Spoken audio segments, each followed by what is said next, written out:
കണ്ടൂരാവിതളിൽ നിലാവൊരു സുന്ദരിയായി നിന്ന്.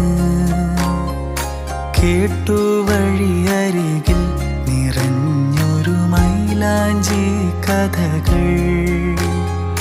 കാതിൽ കൊതിയേറും ഇലാഹിൻ ഹംദിൻ നിശലകൾ. കാണാത്തൊരു ലോകം നീന്തിയ അനുരാഗ